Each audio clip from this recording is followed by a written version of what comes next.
성역을 깨뜨리는 그 이유를 아는 게 중요한 것 같아요. 죽음이 마지막 말은 아니다. 종교가 지금 딴짓 할 때가 아니라 네. 윤석열, 김건희가 뱃도 드리고 잘 살면 안 되잖아요. 그게 뭐냐고 물으신다면 하나님께 물으세요. 그 답은 어디서 오는 거예요? 공의의 네. 분노와 욕은 이 따끔한 일침이라고 생각하거든요. 아니 근거를 대야지 근거를. 되게 심각한 문제가 있는 거 아니에요? 저는 그 거짓말 같아. 불교 좀 당혹하게 할 만한 주제 하나 찾아가지고 아무거나 해주세요. 우리 권지현 기자님 오셨습니다. 안녕하세요. 네.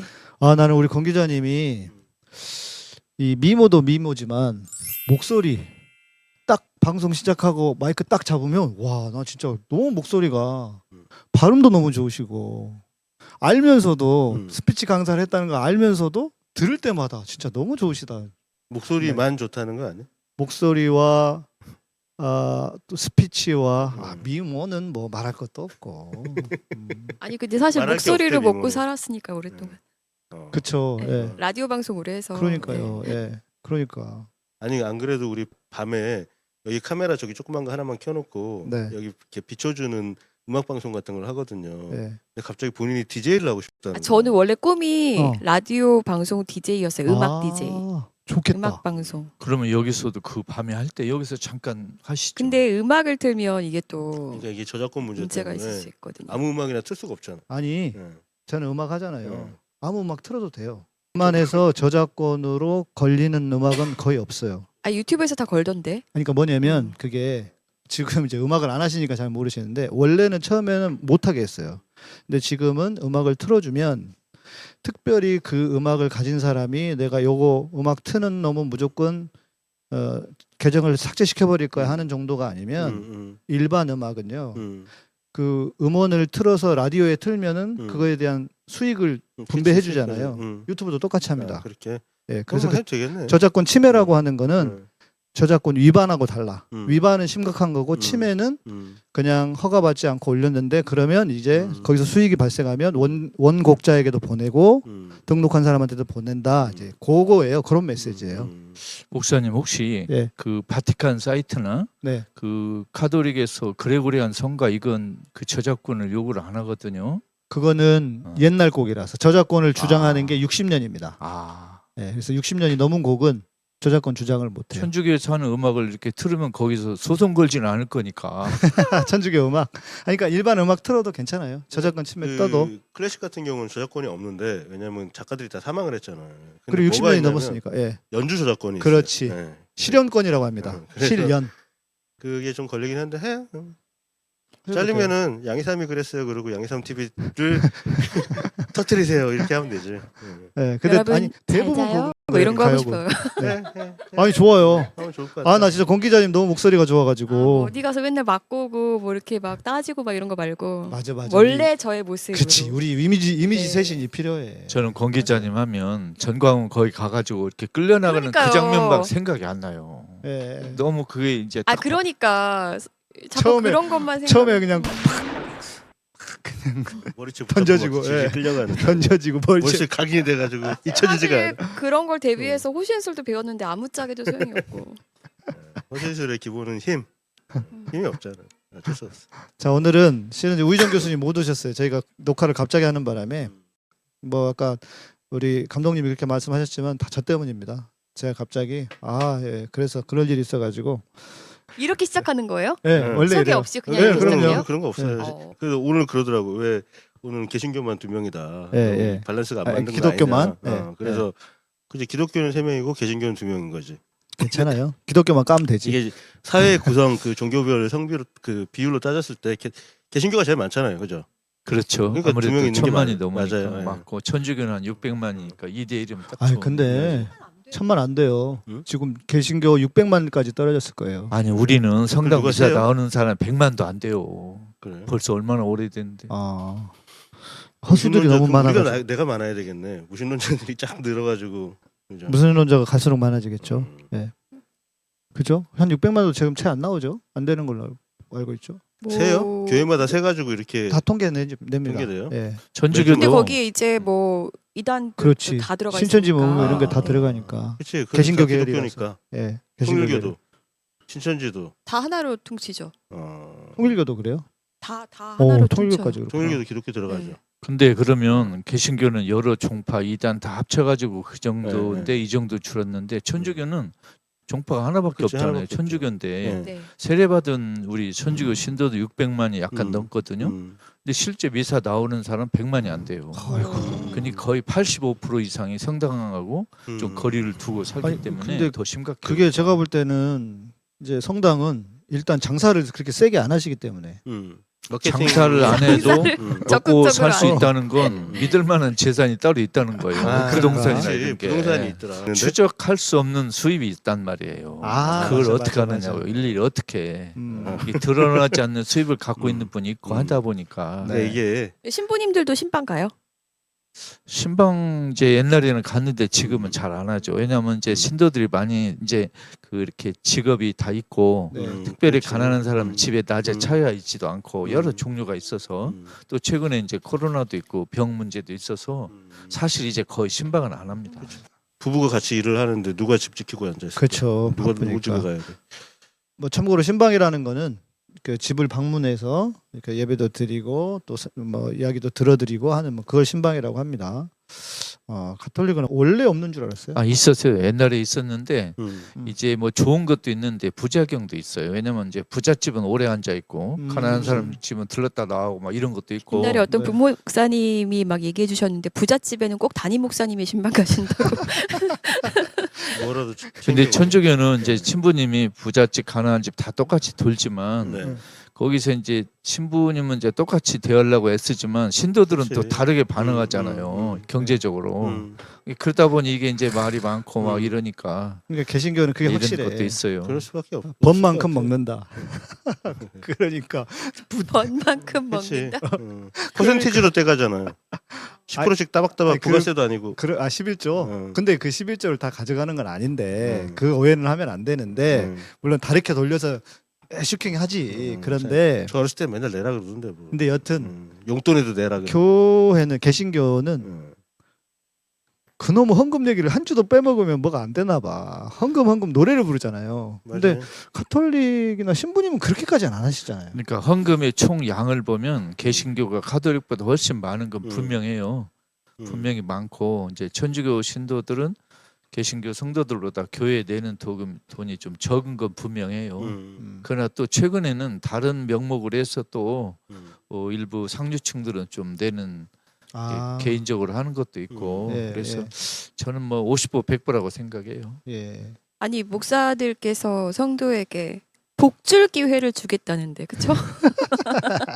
복 받을 기회를 주겠다는데 그래서 헌금하라고 근데 그런 헌금하면 논리를 자꾸 펴줘. 헌금하면 복 받나? 신앙 옛날 안에서 자기가 예수를 믿고 소위 말하는 영원한 생명을 얻고 기독교 신앙 안에서 구원을 받았다는 것만큼 더 큰 복이 있어요?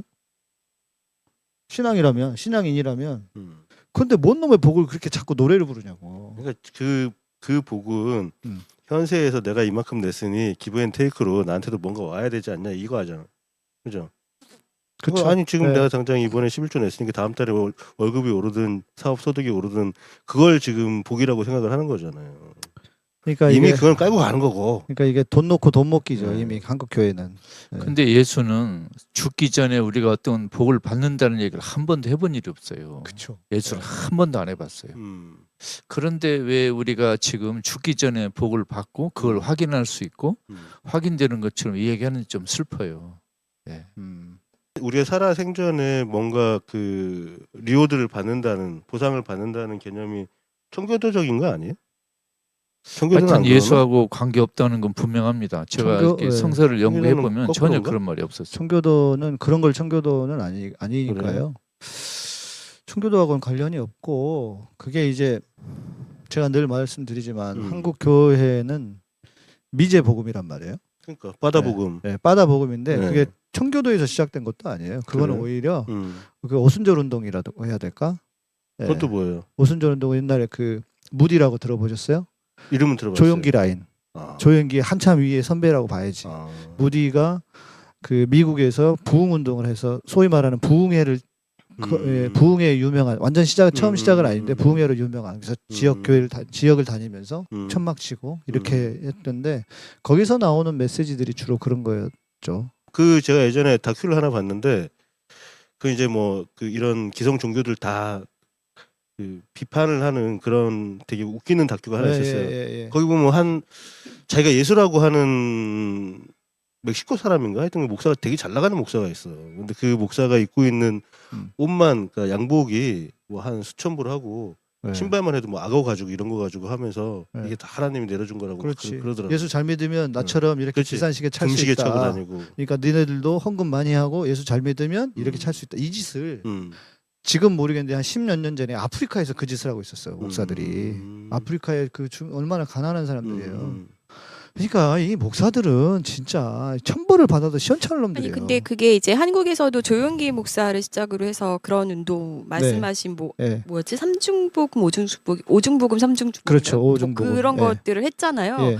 뭐 근데 그게 그 당시에는 워낙에 이제 전쟁 이후에 그렇죠. 예. 너무나도 뭐 병들고 가난하고 힘든 사람들에게 좀 어떤 희망을 주는 역할을 했던 건 있었던 것 같아요. 그렇죠. 그 시대 사람들의 그 필요에 이제 부응하는 그런 메시지를 준 건 분명한데 그런 시대가 계속 지속되지도 않을 것 뿐더러 그들이 말하는 주장은 예수 복음과는 아무 관계없는 건 분명하니까요. 네, 오래 가지 못할 이야기인 건 분명했어요. 그렇죠. 그리고 결국은 그런 분들이 내는 헌금을 통해서 그 교회가 어마어마한 부를 축적했죠. 그러니까요. 저 어렸을 때는 우스갯소리로 동네 할머니들이 이제 예수 믿으면 구원받습니다. 교회 나오면 구원받습니다 하니까 구원을 주나 보다.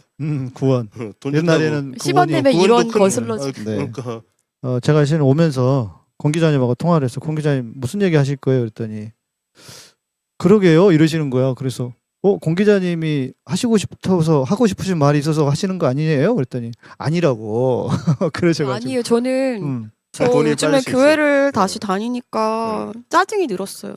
마음에 평화가 없어요. 네. 이 얘기 합시다. 우리 공 기자님이 왜 한국 교회에 본인은 희망을 둘 수 없는가? 뭐 이제 거의 뭐랄까 하나님을 떠나실 수는 없겠지만 거의 교회를 버린 거나 거의 다름이 없는 진배 없는 아니요. 가긴 가요. 각인가요? 네. 나보다 낫네. 가긴 가는데 월요일날 아침이나 일요일 저녁에 항상 톡이 와요. 네. 그러니까 오늘 목사가 뭔 소리를 해가지고 내가 열이 받았고 어쩌고저쩌고 목사 욕을 해. 네. 욕은 안 했어요. 저주를 하더라고. 내가 언제 너무 왜곡 지금 발언하고 감독님 계십니다. 저 시집 가야 그 되겠어요. 교회 다니는 사람이 그 방송 들을 수도 있어요. 저 들으라고 하세요. 그래서 들으라고. 사실 위장 결혼을 생각했거든요. 왜? 아니 왜냐면 지금 저는 저희 엄마 이제 심기경호 차원에서 교회를 가는 게 있는데 네. 왜냐면 엄마가 이제 그래도 같이 예배를 드리고 네, 이거에서 네, 네. 되게 위로를 받으세요. 저랑 같이 예배 드리는 음. 거. 그래서 이제 맨날 막 압수수색이다 뭐야 막 이렇게 시끄러우니까 네, 이제 네. 엄마 심기경호 차원에서 가는데 이제 저의 마음의 평화는 자꾸 사라지니까 이제 결혼을 하면 네. 좀 이제 해방이 되지 않을까 해서. 그렇긴 하네. 네, 그래서 위장하지 말고 그냥 하세요. 왜? 거기다 위장을 왜 붙여? 근데 근데 일단 그- 집에 잘 안 들어가는 마누라를 누가 좋아하겠어요. 근데 그 어머니를 위해서 위장 결혼이라기보다 위장 결혼이 더 급한 거 아니세요? 위장 결혼이라기보다 결혼을 하려고 교회를 가는 건 혹시 아니실까? 그런 적은 없어요. 예. 저는 좀 죄송한 그럼 목적을 얘기인데 바꿔보자. 응? 교회 교회 아니 저 사업하러 가는 근데 사람도 너무 있고 죄송한 연애하러 얘기 가는 다 사람도 그런 있고 건 한데. 아닌데 네. 저 이렇게 교회 다니는 남성분들보단 밖에 계신 남성분들이 좀 더 멋있어. 자 이제 그게 문제야. 네. 저도 지난번에 이제 저희 채널에서 그 컨텐츠가 있어요. 비종교인 회담.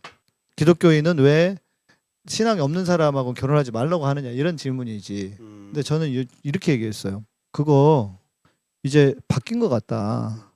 신앙이 없는 사람들이 기독교인하고 결혼할 생각을 하지 마라. 왜냐하면 기독교 환자가 너무 많아. 저도 예전에 꼭 신앙이 같아야지 결혼을 할 수 있다고 생각을 했었어요. 왜냐하면 이게 가치관의 문제이기도 하잖아요. 대화가 안 통하면 좀 힘들지 않을까라고 했는데 지금은 이제 같을까봐 너무 걱정되고 그러니까요. 이런 게 있죠. 우리 제가- 소장님들 말씀하시는 제가 우리 시청자들 들으시면 좀 의아하고 깜짝 놀랄지 모르지만 제가 아들하고 딸이 있는데 네. 둘 다 천주교 세례를 안 줬어요. 제가. 진짜로요? 예. 오. 아니 뭐 신학자가 어떻게 자녀들을 세례를 안 줘. 저 정말 안 줬어요. 그러네. 이유는 예. 너무 간단하고 이기적인 거예요. 우리 아들하고 딸이 신학교나 수능학과 두려워가지고. 왜냐하면 저처럼 우리 아들이 신학교 인생 너무 피곤할 거 아니에요. 제가 네. 겪어봤으니까. 그렇죠. 예. 또 우리 딸이 수능 간다면 그거 제가 싸들고 말려야지. 어떻게 해요? 그래서 아예 신학교 수능 갈 수 있는 그 조건을 아예 싹을 잘라버렸어. 막아버렸어요. 그래서 아니 사실 저희 이제 엄마 다니는 교회 목사님도 되게 인격적으로 훌륭하시고 특히 그 전과군한테 제가 폭행당했을 때 네. 정말 강단에서 대노하면서 대놓고 엄청 음. 전광훈을 비판했어요. 대형교회 목사님인데. 예, 근데 그러기 쉽지 않은 거 그렇죠, 아시잖아요. 그렇죠. 정말 굉장히 세게 막 얘기하셨어요. 근데 너무 죄송하게도 그럼에도 불구하고 이제 설교를 듣다 보면은 제가 자꾸 이렇게 편지를 쓰고 있는 거예요. 보내지도 않을 편지를. 메모하고. 그러면 설교에서 큰 희망과 위로를 못 느끼셨다는 건가요? 전혀 못. 그 이유가 뭐죠, 우리 목사님? 왜 우리 개신교 성도들이 설교에서 기쁨 위로를 못 느끼죠? 뭘 거창하게 얘기해요. 개소리를 하니까 그런 거지. 아니, 저는 그런 것 같아요. 이게 판검사들, 네. 그러니까 법조계에 있는 사람들 보면은 일반인들보다 훨씬 상식이, 그러니까 사회적인 상식이 떨어진다는 느낌이 들잖아요. 네. 이게 목사나 종교인들도 비슷하지 않을까 싶어요. 네. 자기네 세계만 살고 자기네 울타리에만 사니까 네. 좀 맨날 말씀하시잖아요. 뭐 음. 택시 운전도 해보고 네. 노가다도 해보고 목사가 그거 해봐야 된다. 네. 근데 뭐 집 좀 살고 신학교 나와가지고 목사 안수 받고 그러고 살았으니 내가 힘든 것도, 그러니까 일반인들이 사는 삶을 모르는 거예요. 그런데 거기 하나 더 있습니다.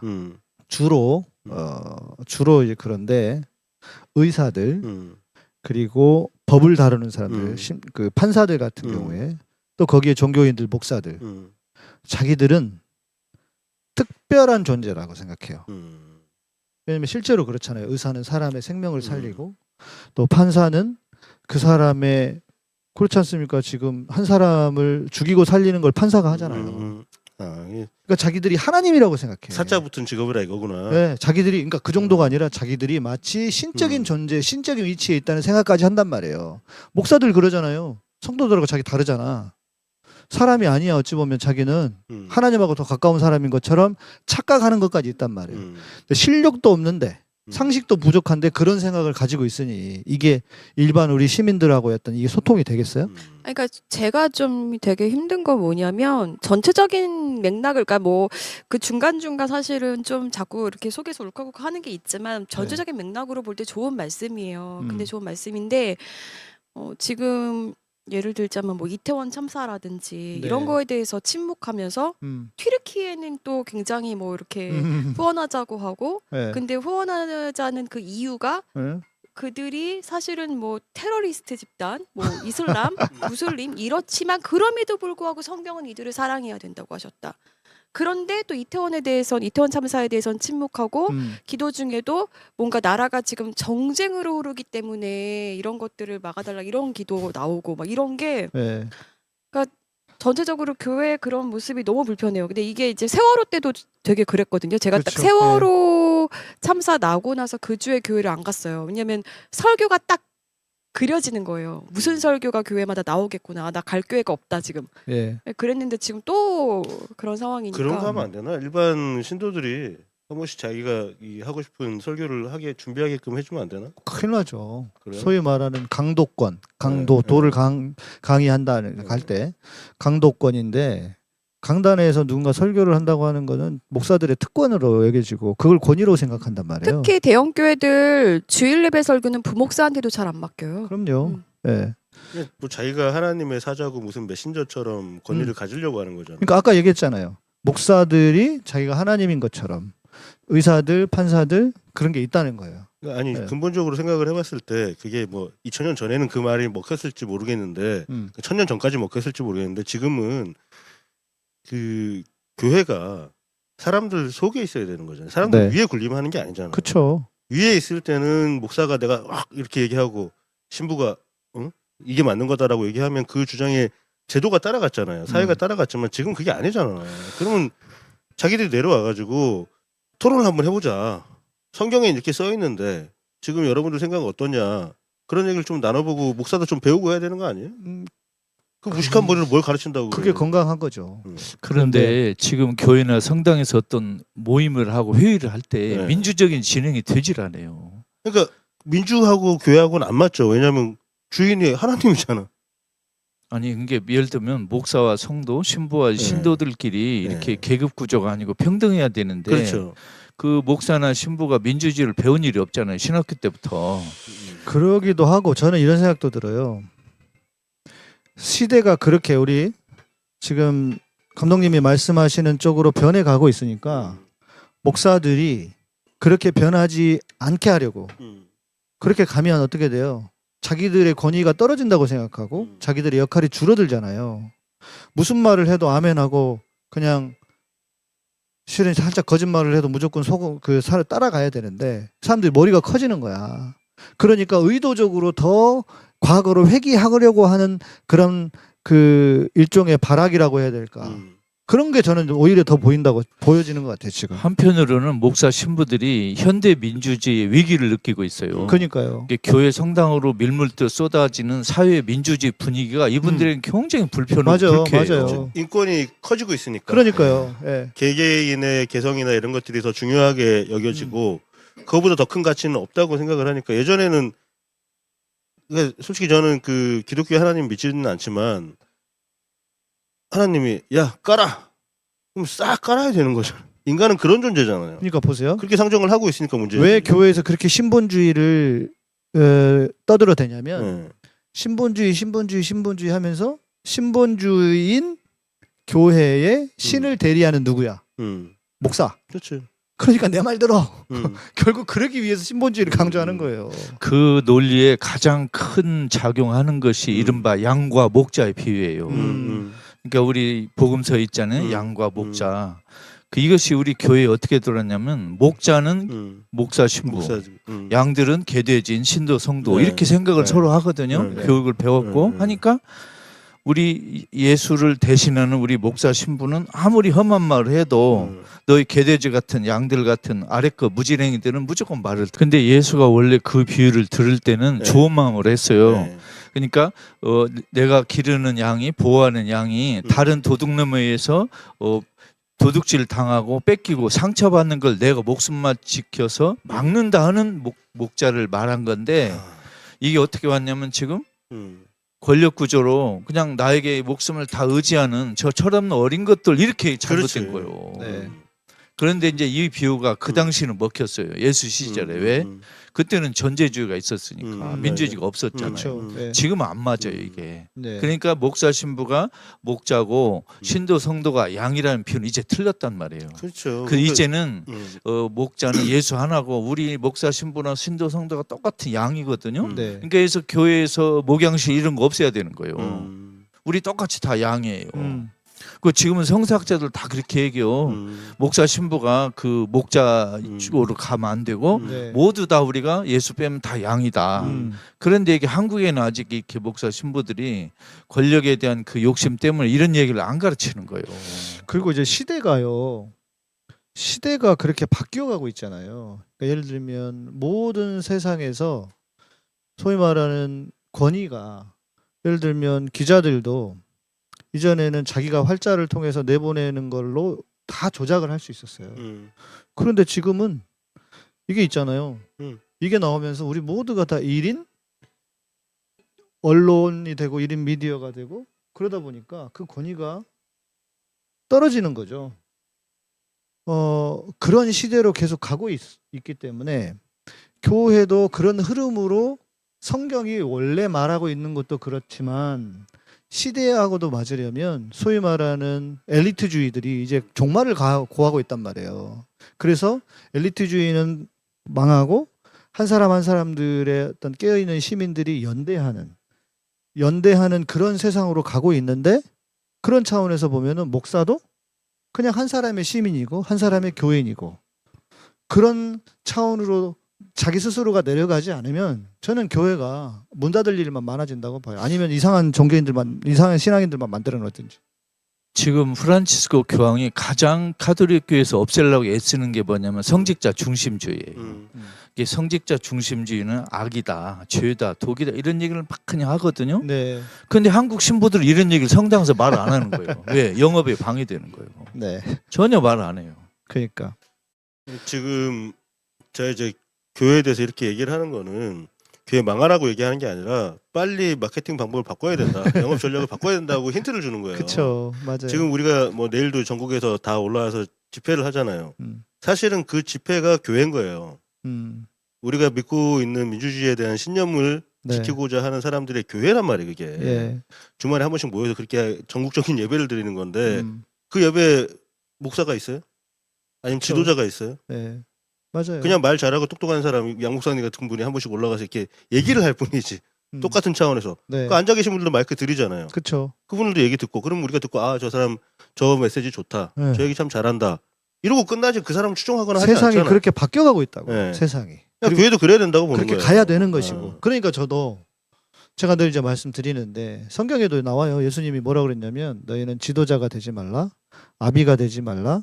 그런데 왜 그랬을까? 목사는 음, 내가 공부할 때만 해도 목사는 지도자여야 하고 아버지의 마음으로 성도를 품어야 하고 이런데 예수님이 하지 말라고 그랬어. 되지 말라고. 그럼 뭘 가르친 거야? 뭘 배운 거야? 아니 실제로 예수 12제자가 네. 예수에게 질문을 해요. 네. 선생님 우리 중에 누가 제일 높습니까? 그러니까 예수가 그 가까이 있던 어린아이를 불러가지고 여러분 다 이 어린아이처럼 돼야 된다. 첫째, 어린아이처럼 되어라. 둘째는 이런 어린아이를 받아들여라. 두 개를 요구해요. 그러니까 여러분은 높은 사람 되면 안 되고 어린아이처럼 낮은 사람이 되어라.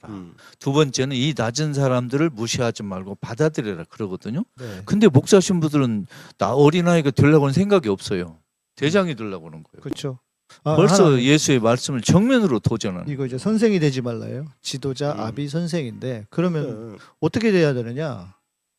선생은 뭐예요? 가르치려고 드는 게 선생이죠. 가르치는 게 선생이에요. 가르쳐 든다는 건 좀 그렇고 가르치는 게 선생인데 저는 그래서 이렇게 생각해요. 나중에 이제 깨달은 거예요. 목사는 가르치는 사람이 아니라 나누는 사람이다. 가르치는 건 위에서 아래 학생들에게라면 그냥 똑같은 눈높이에서 나는 이렇게 깨달았고 그치. 난 이런 주님을 만났고 이게 신앙이라고 생각하고 이거 복음이라고 생각하는데 하고 전하는 거예요. 그냥 자기 걸 나누는 거예요. 이래야 되는 거야. 그거 인정. 네. 그래야 예수님이 말씀하신 지도자가 되지 말고 아비가 되지 말고 선생이 되지 말라는 것이 맞는 그렇게 해야 그게 이루어지는 거예요. 근데 문제는 나누는 분이라고 하셨잖아요. 네. 좋은 말. 그런데 나눌 걸 갖고 있지 않으면 뭘 나누죠? 예를 들어 목사가 성서를 잘 알으면 나눌 게 있잖아요. 뭘로 어떻게? 그러니까 이 국간을 채워야 되는데 그러니까 이거로만 털잖아. 씨, 말도 안 되는 소리. 정광훈지처럼. 응? 제가 뭐 판사라든지 검사라든지 아니면 경찰관까지도 일본 사법 경찰관들도 시험 칠 때까지만 공부하는 거예요. 그리고 네. 그 자기들이 이제 자기들 기준으로 삼아야 되는 거는 법이잖아요. 네. 근데 법에 대해서 잘 몰라. 그러니까 억지로 맞아요. 쓰고 맞아요. 말도 안 되는 짓거리를 자기들이 위법한 행위들을 한단 말이에요. 그죠? 그러니까 지금 목사들도 비슷하잖아요. 맞아요. 네. 저는 이제 직업이 그래서 그런지 사람이 사용하는 그 용어 네. 말할 때 제스처나 표정 저는 되게 민감하게 보거든요. 잘 캐치해요. 예. 근데 아니 유난히 저 사람 왜 이렇게 나를 가르쳐라고 해서 직업을 보면 목사. 그래, 맞아요. 목사 투가 있어. 진짜 목사들은 가르치나 봐 그렇게. 목사들 저는요 진짜. 제주 공항에서 네. 이제 손님이 육지에서 오면 이제 1층에서 이제 바깥 기다리잖아요. 그러니까 나오는 분 보면 거의 직업을 맞춰요. 근데 유난히 목사들은 거의 알아맞혀요. 제가 맞아요. 딱 표정에서 있어 그 좀 분위기가. 싸가지 없게 생기면 다 목사들. 하다못해 예전에 택시를 타고 가다가도 네. 택시 기사님한테 기사님 혹시 예전에 어디 뭐 교회에서 중직이나 뭐 혹시 뭐 목사 안수 받으셨어요? 맞대. 근데 생각해 보면 저도 옛날에는 그런 모습이 좀 있었던 것 같기도 해요. 왜냐면 그러니까 내 기질 자체가 사람을 ESTJ, SJ가 들어가면 사람을 개과천선 시키려고 하는 의지가 강하거든요. 그러니까 그런 SJ요? SJ들이 그래요. SJ들이. SJ가 뭐 그것도 약자예요? MBTI 유형에서 네. 카톨릭에서는 SJ하면 네. 예수의 신부들을 가리켜요. 아 그래요? 아, 그래요? Society of Jesus. 그런데 SJ라고 붙이거든요. 아, 근데 제가 말을 좀 중간에 네, 끼어 네. 죄송한데 예수의 신부들은 전 세계적으로 신부 표시 로만 칼라를 안 해요. 넥타이를 매요. 거의 다. 그래요? 왜 그러냐면 네. 우리가 신도들하고 차별되는 복장을 해서는 안 되겠다고 자기들끼리 다짐을 해가지고 일부러 안 하는 거예요. 그럼 그분들 원래 신부는 뭐예요? 신부예요? 신부인데 신부인데. 표시를 옷으로 복장 표시를 안 아. 하는 거예요. 왜냐하면 예를 들면 우리 그 크루즈 여행을 하잖아요. 네. 네. 그럼 맨 첫날 네. 크루즈 여행하면 밑에 커피도 보고 막 그러잖아요. 네. 네. 그러면 첫날은 이야기가 잘 된대요. 사람들하고 막 처음에 모여가지고 둘째 날부터 이 얘기가 안 된대요. 왜? 직업을 밝혀버렸거든. 이게 처음에 직업을 안 밝힐 때는 말이 막 서로 되는데 네네네. 그 말하다가 이제 자기 직업 신분 밝히잖아요. 두 번째 날부터는 대화가 안 돼요. 그 저도 좀 그랬던 것 같은데 지금 말씀드린 것처럼 제가 좀 바뀐 것 같아요. 예, 바뀌고 그러니까 모르겠어요. 지금도 다른 분들이 저를 알면 아는 분들이 약간 꼰대처럼 가르치려고 한다 이럴지 모르겠는데 지금은 진짜 그런 거 거의 안 하려고. 그 목사로는 안 보여요. 그래요? 다행이야. 걱정하지 마세요. 목사로는 다행이야. 안 보여. 진짜. 근데 남미에도 수녀들이 네. 수녀복 안 입고 일반 평범한 옷을 입는 수녀들이 많아요. 그래요. 사람들하고 차별해서는 안 되겠다. 음. 복장으로 사람들하고 거리를 주면 안 되겠다 해서 스스로 그렇게 해요. 그렇지.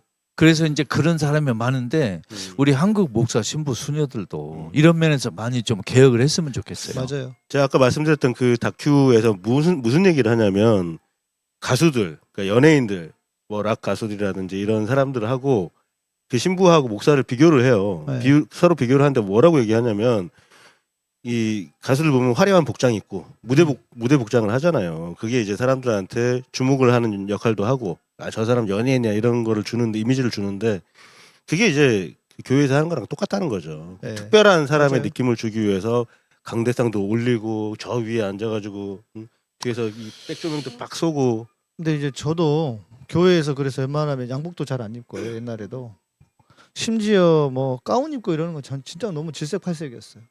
그리고 그러니까 그때는 장례식 때는 저를 위해서가 아니라 참석하신 분들이 좀 그 돌아가신 분에 대한 예의 뭐 이런 걸 위해서 장례식 때는 그 군대 제대할 때 군대에서 공군 군목했는데 클러지 셔츠를 줘요. 저희도 이게 십자가 들어가 있는. 그래서 그때는 장례식 때는 그걸 가끔씩 하는데 웬만하면 저는 진짜 이게 뭐 가운을 입거나 이런 거 그러니까 벌써 이렇게 뭔가 나는 너희들하고 달라라고 하는 그 자체. 난 어렸을 때부터 왜 그런지 몰라. 전 대학 때부터 그랬던 것 같아요. 그런 생각을 그런 걸 싫어하고.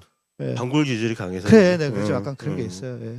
그러니까 직업 종교인들이 이게 직업 종교인의 업무를 수행할 때 뭐 예를 들면 결혼식을 주례를 선다거나 장례식 뭐 이렇게 집도를 한다거나 이런 공적인 업무 외에 일상생활에서는 그 종교인으로서 다른 사람하고 차별되는 복장 이런 건 좀 삼갔으면 좋아요. 그러니까요. 예. 예. 이거 안 뭐 했으면 저는 좋겠어요. 좋은 것도 있고 나쁜 것도 있을 것 같아요. 그 애들 교복 입히는 것처럼 교복 입고 나쁜 짓 못 하잖아. 하기 힘들잖아요. 근데 복장 제한을 해놓는 나쁜 거지. 짓 하려면 그 벗고 가서 하겠지. 아니 몸에 딱 꼬매나? 아니 예를 들면 골프장 갈 때 스님 옷 입고 하시지 왜 꼭 그걸 티셔츠 입고 그래요. 그 모자 쪽팔리니까 쓰고? 감춘 네. 거잖아요. 아 그럴 그러네. 때도 벗을 수가 스님복 머리는 입고 어떻게 하시지. 감춰 신님들은? 예? 머리는 감출 수가 아 뭐 모자 쓰고 모자 하죠. 쓰고. 근데 자랑스럽게 쓰니까. 좀 다 하고 하시지. 나쁜 일을 할 때도 좀 옷 입고. 아니 근데 승복을 입고 골프를 치면 스윙이 안 돼서 그럴 수도 있겠네. 전적거리지. 오늘- 그리고 잠깐만. 네. 저 그 얘기 꼭 한번 해보고 싶은데 MBTI 있잖아요. 예. 저는 그걸 뭐라고 생각하냐면 혈액형으로 사람 성격 그 하는 거랑 똑같이 봐요. 그러니까 MBTI 재밌잖아요. 그 사람 캐릭터도 맞추는 것 같고. 진짜 MBTI가 그런 뭐예요? 사람 이제 성향을 성격 네. 유형 분석을 하는 건데요. 그걸 갖다 이제 예전에는 혈액형 가지고 많이 했잖아요. 저희 때는. 근데 그 지금 뭐 MBTI라고 좀 고급지고 좀 더 분류가 세분화가 돼 있는 그런 거를 쓰는데 저는 일단은 제가 제 의견 한번 말씀드리면은 네. 사람은 어떤 유형에 가둬놓는 게 굉장히 위험한 일이라고 생각해요. 네. 그리고 그걸 알게 되면은 아 나는 그런 사람이야라고 자기가 그걸 스스로 강화하는 성향이 그런 생겨요. 측면도 있죠. 예. 예. 제가 MBTI 중급 자격증까지 있는 사람으로서 그럼 뭔 자격증이 있대? 왜냐하면 자격증을 만들어야 장사가 되잖아요. 그리고 그 MBTI가 지금 회사나 이렇게 그렇지 한국에 들어온 지가 꽤 오래됐고 저는 이제 공군 군목을 9년 했잖아요. 군목의 역할 중에 하나가 상담이에요. 예, 그래서 상담 같은 걸 계속 배워. 그러면서 우리가 초급 중급까지 배웠는데 뭐 MBTI가 뭐냐면 마이어브릭스 타입 인디케이터. 그러니까 인간의 유형이 이런 유형이 있더라. 마이어브릭스는 엄마하고 딸이에요. 엄마하고 딸이 사람에 대한 관심으로 왜 사람이 이럴 때 이렇게 행동하지? 왜 이렇게 반응하지? 이제 이런 거에 대한 궁금증 때문에 네 가지의 기준을 나누어서 그걸로 이제 사람을 네 가지니까 4, 4, 16해서 16가지의 기질이 나오거든요. 근데 이제 그 사람들 만든 사람들 미국 사람들이죠. 미국 사람들이에요. 예, 그럴 줄 알았어. 그렇지. 그러니까 미국 사람들은 항상 이게 분류를 해요. 그렇지. 예. 분류를 해서 어느 집단에 넣기를 되게 좋아해. 그래서 규정을 하려고 하거든요. 근데 사실 우리가 16가지가 나온다고 해도 사람이 딱 요 유형에 속하거나 저 유형에 속하진 않아요. 그렇죠. 예. 근데 이제 대부분 뭉뚱거려서 그냥 저 사람은 저런 사람이야라고. 뭐냐면 거기서도 말하는 네. 게 다 이런 것이다가 아니라 강한 성향을 가지고 있다. 이렇게 보는 거죠. 이럴 가능성이 높다. 네, 그러니까 성향이 강하다. 이쪽이. 그게 상담을 하거나 누군가를 대면해서 그 사람을 분석해야 될 사람 아니면 그 사람에게 적절한 답을 줘야 되는 직업에서는 유용할 수 있어. 네. 근데 이렇게 일반까지 와서 어떤 신념처럼 굳어져 버리는 그렇죠. 거는 그건 정말 좀 위험한 게 네. 저 사람을 쉽게 네. 규정해 버린단 말이에요. 그렇죠. 그건 조심해야. 그러니까 이제 실은 세상의 모든 것이 100%는 없잖아요. 100% 떨어지는 건 없어요. 근데 좀 도움을 주기 위해서 사람을 이해하는데 근데 저는 개인적으로 도움을 많이 받았어요. 저를 이해하고 제 아내를 이해하는 데서 정말 도움을 많이 받았고 또 다른 사람들을 이해하는 데도 저 사람이 저런 성향이 있어서 그러겠구나라고 하는 이해가 돼요 쉽게. 그러니까 저는 MBTI 공부를 중급까지 했으니까. 그리고 지금 감독님이 이야기하시는 이 부분이 중급으로 가면은 뭐냐면 한 성향에서도 한 기질 예를 들어서 외향 안에서도 외향을 분석을 해보면 이게 지그재그로 왔다 갔다 하는 경우가 있어요. 외향이냐 내향이냐가 계속 왔다 갔다. 그래서 그 두 가지 성품이 다 같이 나오는 거거든요. 근데 그렇게 또 보완을 하기는 하는데 또 뭐 저는 제가 도움을 좀 받은 사람으로서 저를 이해하는데 저도 진짜 옛날에는 진짜 성격이 강했죠. 예. 저는 뭐 나 때문에 뭐 우리 동아리 같이 밴드 음악 하는데 건반하는 친구가 나 때문에 나가겠다고 뭐 안 하겠다고 이런 사람도 있었어요. 예. 아까 이제 공 기자님 얘기했지만 내가 시간 약속 지키는 걸 엄청 여기는 거 싫어해서 막 1시간씩 늦게 오고 그랬다고. 다 나와 있는데 밴드는 다 한 자리밖에 없잖아요. 합창단하고 달라. 근데 1시간씩 2시간씩 늦게 오고 하니까 견딜 수가 없는 거야. 난 그때 당시만으로도. 근데 나중에 보니까 시간 약속 별로 안 중요하게 생각하는 사람도 있더라고. 그러면서 이해하게 됐죠, 사람에 대해서. 예. 그런 이제 MBTI든 뭐 또는 각종 다른 도구든지 간에 사람을 좀 더 정확하게 이해하기 위해서 인간이 뭐 심리학에서 개발한 각종 수치와 장치가 있겠지만 저는 신학자로서 생각하면 인간 하나하나를 신비로 보고 그 사람의 고유성을 가장 존중하는 의미로 보면 이런 스타일에 저는 별로 관심이 없을 것 같아요. 예. 저는 개인적으로 이제 사실 관심 많아서 저도 좀 공부를 했었거든요. 그래서 네. 히포크라테스의 기질 테스트도 보고 그쵸, 뭐 MBTI도 보고 막 다혈질, 그걸 우울증 뭐 있죠? 같이 이제 혼합해서도 보고 막 이런 거 공부했었어요. 음. 근데 그 유형대로 하자면 우울이 강한 자꾸 딴지 걸고 그쵸? 예. 이게 리스크 막 감지하고 그리고 네, 전형적인 죄송합니다. P야 여기는. 네, 전형적인 P. 그쵸. 즉흥적이고 예. 네. 그리고 뭐 계획하는 거 엄청 싫어하고. 그러니까 뭐 가면서 계획이 나오고 뭐 이야기를 해도 그러니까 우리 같은 사람은 저는 J니까 그러니까 내가 이제 이게 얘기 안 돼 있으면 얼마나 저 사람이 당황스러울까 싶어서 다다닥 정리를 다 해준다고 난. 예? 내가 정리를 해가지고 던져줘요. 그러면 그 감독님 같은 스타일은 내가 편할 거예요, 엄청. 뭐 하나 한다 하면 내가 정리를 해가지고 던져주거든. 그게 표정 무엇? 근데 예수가 그 만난 사람들 경우를 쭉 보면 뭐 그 당시는 물론 심리학이 지금처럼 학문적으로 발전을 안 했겠지만요. 근데 예수가 사람들을 만나서 대화하는 방식을 보면 묘한 특징이 하나 있어요. 꼭 예수가 그 사람에게 물어봐요. 제가 당신에게 뭘 해주시길 그렇죠. 원하십니까? 그렇죠. 꼭 물어봐요. 예. 왜냐하면 예수는 그 사람 하나를 상대방을 한 고유성으로 한 신비로 본 것 같아요. 그래서 내가 예수가 예를 들어 MBTI를 딱 보고 이 사람은 이런 스타일일 것이다. 이거 보나마나 내가 이렇게 대하면 될 것이다. 이렇게 간 게 아니고 네. 그분의 고유성을 존중하고 나는 당신을 잘 모르니까 당신 속마음을 좀 말해 주십시오 하고 이렇게 그럼요. 요청하신 것 같아요. 그러니까 그래서 이제 그게 너무 신통. 되게 분명- 인격적이고 인권을 중시하셨네요. 아 그럼요. 네. 분명한 근데 교회는 건- 왜 인권을 그러니까 분명한 건 교회니까. 규정을 하고 너는 이 틀 안에 있어. 음. 그리고 너는 이 틀 안에 있을 거야라고 하는 그 규정은 되게 위험한 거죠. 대신 이것이 누군가를 이해하는 데는 도움이 된다고. 저는 감독님이 그렇죠. 뭐 도구로서는 그 의미가 있을 수 감독님이 있다고 예를 들어서 봐요. 지난번 우리 화요일 날 방송할 때도 네, 내가 2주 전에 우리 방송한다고 얘기했거든. 근데 하는 줄 몰라. 까먹었지. 그러니까 까먹고 누구한테 얘기도 안 했어. 출연하셔야 될 분한테. 네. 우리 실장님한테도 얘기 안 했어. 아, 목사님 까먹었지. 오늘 방송해요? 이런단 말이야 실장님이. 근데 나는 감독님은 P니까 내가 볼 땐 P 같아. 그러니까 스트레스가 별로 없어. 나는 이해하는 데는 도움이 된다고요. 근데 이제 이해하는 도구를 우리가 안경이라고 비유하면 제가 어떤 안경을 쓰면 그 안경을 통해서 다른 사람을 관찰하는 도구를 내가 갖는 거잖아요. 네, 근데 그 안경이 나를 억제해 버려요. 그럴 수도 있어. 그래서 이게 네. 모든 그 네. 파악하는 도구가 상대방을 이렇게 파악하는 도움도 되지만 내 자신을 얽어매는 그런 수단이 될 수도 있고. 근데 이거 자체도 기질이에요. 이거 자체도 저는 SJ 유형이기 때문에 뭔가 이렇게 늘 분석하고 정리하고 깔끔하게 정리가 돼 있어야 돼. 그리고 어떻게 써먹을까? 그렇죠. 지금 현재 보여지는 거 네. 이게 중요하고 네. 그쵸? 아주 현실적인 게 현실적이고. 중요한데. 저는 뭐 INTP인가 뭐 그런 거 나오던데. 네, 그건 잘 모르겠고 아무튼 그 INTP 난해한 사람입니다. 네.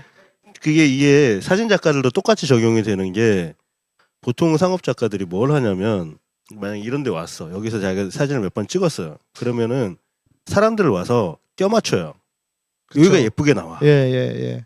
여기 예쁘게 나오니까 신랑 신부든 뭐 누구든 간에 모델이든 세워놓고 여기서 찍어. 그렇게 찍어요. 그럼 그렇게 찍은 사진들은 누굴 찍어도 똑같아. 그렇죠. 비슷비슷한 사진이 쭉 나오는 거야. 그리고 자기 내가 그렇게 찍어. ESJ들은 항상 그렇게 해줘야 돼. 네. 아니, 레파토리가 있어 머릿속에. 응. 네. 지금 네. 아니 MBTI나 이런 거 안 믿겠다고 하셔놓고는 예전에 네. 자기가 사진 본인이 사진만 보면 그 사람의 성향을 알 그렇지, 수 그렇지. 있대요. 그러니까 이게 뭐냐면 아니, 제가 드리려고 하는 말씀은 뭐냐면 그렇게들 찍는데 그게 이제 자기가 좋아하는 유형을 몇 개 만들어 놓고 이제 하는 거잖아요. 근데 실제로 사진을 잘 찍으려면 아니 사람이 똑같이 생긴 사람이 없잖아요. 쌍둥이 네. 빼고는. 네. 근데 내가 매번 만나는 사람도 항상 다른 사람들이란 말이야. 근데 그 사람을 봐야 된단 말이야. 저 사람은 지금 양 목사님 왔는데 여기가 눈두덩이가 반짝거려. 보니까 뭐 붙였어. 네, 뭐가 뭐 나가지고. 짰나 봐. 저런 거 하나하나를 꼼꼼히 살펴가지고 저 사람한테는 이런 이미지가 좋겠구나. 그걸 자기 작가가 판단하는 거거든. 네. 목사니까 이런 이미지가 좋겠구나. 아니면 목사 아니고 그냥 다른 사람으로 봐도 되고. 그거를 사진작가 그 해석을 하는 사람들이 사진작가예요. 네. 그냥 카메라 들고 카메라 잘 쓰는 사람이 아니고 음. 그건 카메라 기사고. 그 해석을 그쵸. 하는데 네. 그 사람을 안 보고 어떻게 해석을 하냐고. 음. 저 사람의 과거를 알아야 되고 저 사람의 직업을 알아야 되고 그죠? 지금 어떤 상태인지를 충분히 파악하고 난 다음에 카메라를 잡는 게 사진 작가가 하는 일이에요. 네. 근데 보통 사진 작가라고 하는 사람들 보면 그런 거 안 하거든. 귀찮으니까. 근데 그게 사진 작가만 그런 게 아니고 모든 영역에 다 그래요. 우리나라는 목사들은 사람한테 관심 있나? 사람한테 관심이 있지. 대가리수. 그 사람 자체에는 관심이 별로 없어요. 그 사람이 얼마나 복음 안에서 행복하게 살아갈지, 살아가고 있는지, 어떤 삶을 살아가고 있는지 별로 관심이 없어. 목사들만 그래? 우리 사회 전반적으로 전 영역에 그 소위 말하는 직업의식이 없어요. 그 제가 압수수색 영장 얘기하셨잖아. 판사가 세상에 지가 내준 압수수색 영장인데 몇 개를 했는지 언제 했는지도 몰라. 근데 그런 거를 봐야 된다라고 가르쳐 주질 않아요. 애시당초. 우리 교육이 문제인 거예요. 그러니까 그래서 사람들이 제가 이제 뭐 나중에 3월달쯤 되면 사진 강의를 가끔 한다고 치면은 사람들이 기대하고 오는 게 그런 거죠. 카메라 조작 어떻게 하면은 사진이 예쁘게 나오나. 네. 그걸 내가 뭐하러 가르쳐. 그냥 찍으면 되는데. 그죠? 그러니까 제가 알려줄 거는 뭘 볼 거냐. 누군가 사람을 찍는다면 그 사람은 어떻게 볼 거냐를 그게 사진을 배우는 건데. 너무 작가스럽지 않아? 어? 너무 아니에요. 작가스럽지 않아요? 아니 그게 중심이고. 근데 그것조차도 네. 사람에 따라 다르다니까. 그게 다를 수가 있는 게 아니야. 말 그대로 지금 우리 종교 얘기하는 거랑 똑같아요. 네. 사람마다 따라 다르니까 나는 교회 가는데 내가 연애할 대상을 찾으려고 가는 사람, 내가 사업하려고 가는 사람, 그렇게 따지면 그 사람 다 인정을 해줘야지. 네. 근데 그거는 본질하고 벗어나는 그렇죠, 거잖아. 그렇죠. 그 부분은 뭐 그러니까 당연히 그게 그런 의미라는 거예요. 사진이라는 거, 우리가 사진을 찍는다는 거의 의미, 영상을 찍는다는 거의 의미를 어디에 두고 거기서 베리에이션이 생길 수는 있지. 네. 근데 애시당초 그런 목적 자체가 달라져 버리면은 네. 지금 달라져 있는 세상에 사는 거예요. 그렇죠. 네. 그걸 네. 지금 저는 알려주고 싶어서 이제 강의를 하겠다라고 하는 거고. 저 신학도 그렇거든요. 네. 제가 신학을 쭉 공부를 하고 마지막에 무슨 생각을 했냐면 내가 신학 공부를 왜 했지? 칼빈이 어떻고 뭐 누가 어떻고 계속 그런 이야기 무슨 너무 제가 볼 때는 어찌 보면 본질적이지 않은 것들로 너무 머릿속에 꽉 채워져 있는 거예요. 아니 하나님이 어떤 분이시고 내가 세상은 무엇이고 이게 본질인데 본질은 사라지고 막 그 지식들이 뭐 신학 공부란 지식들만 막 채워져 있어. 그래서 이게 뭐지? 이건 아닌 것 같다. 다 비우고 다시 처음으로 돌아갔어요. 내가 그 왜 신학 공부를 했는지, 내가 왜 하나님을 사랑하는지에 대한 처음으로 돌아가니까 너무 단순해지는 거야. 너무 단순해지는. 그렇다고 해서 이게 다 없어진 건 아니에요. 여전히 가지고 있는데도 이것이 처음으로 돌아가니까 하나씩 하나씩 적용이 되면서 오히려 더 정리가 되더라고. 이게 진짜 자기 실력일 텐데 사람들은 공부를 하면 머릿속에 많이 가지고 있는 게 자기 실력인 줄 알아. 잡다한 지식일 뿐이에요. 그거는 정리되어 있지 않은 아웃풋으로 나오지 않는, 정리되어 나오지 않는 아웃풋은. 그런 차원에서 우리 김군수 선생님, 와 소장님 진짜 최고의 학교. 잘 안 들려. 크게 좀 얘기해봐요. 그게 대가 아니고 저는 다른 얘기하고 싶은데 보통 신학을 처음에 공부할 때 유명한 교수, 유명한 신학자를 알고 싶으면 막 생기잖아요. 잘난 척하고 싶어가지고. 근데 저는 해보니까 예술을 하는 게 최고 좋은 거예요. 그러니까요. 나머지 학자들 뭐 현대 뭐 흐름 이건 둘째 셋째 치고 성서에 나온 예술을 아는 게 가장 1번으로 중요한 것 같아요. 네. 그걸 네. 알면 기타 등등은 사실 별로 중요하지 않은 것 그러니까요. 같아요. 다시 글로 돌아가야지. 신학을 공부하는 이유고 신학자가 무슨 말 했는지 배우는 이유도 글로 돌아가기 위해서 그런 거잖아요. 그러죠. 근데 안 돌아가. 그러니까 예를 들면 아까 MBTI 말씀하셨잖아요. 저는 MBTI를 모르는 조건하에서 이렇게 말씀드리고 싶은데 MBTI보다는 사랑의 눈으로 보는 게 더 정확할 것 같아요. 그렇지.